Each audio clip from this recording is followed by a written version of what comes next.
As she drifted into sleep, she had the strangest and most wonderful dream imaginable.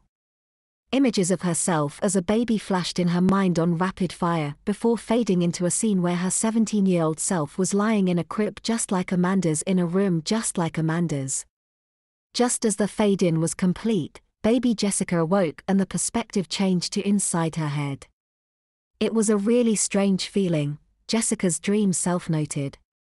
She was looking through the eyes of a 17-year-old at the body of a 17-year-old dressed as a baby lying in a crib. She sat up in order to get a better sense of her surroundings. As she shifted her weight underneath her bottom, she heard a distinct crinkling sound. It was just then that she noticed her diaper. It was just like the diapers that Amanda wore. It fit her snugly and was oddly comforting. She wondered if she was experiencing through her dream what it was like to be Amanda. Everything looked huge from this new perspective. The nursery looked enormous. If she stood up, she doubted that her head would reach above the railing on the crib. Yet somehow, she felt strangely soothed. Dwarfed by her surroundings though she was, she felt oddly comforted. She lay back down and put her thumb in her mouth, instinctively. The scene faded to black. The next scene that faded in was one Jess couldn't make sense of.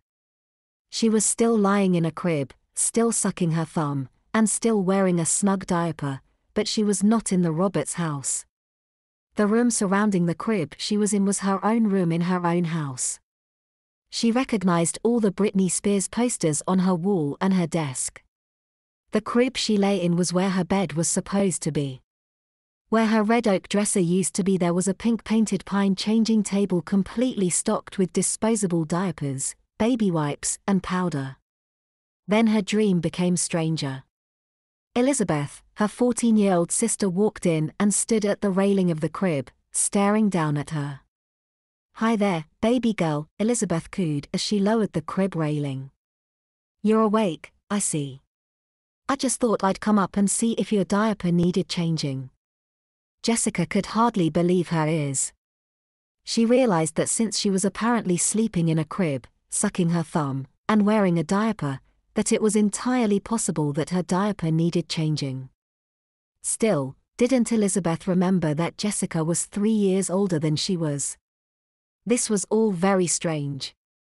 Nonetheless, Elizabeth coaxed her out of the crib and onto the changing table across the room.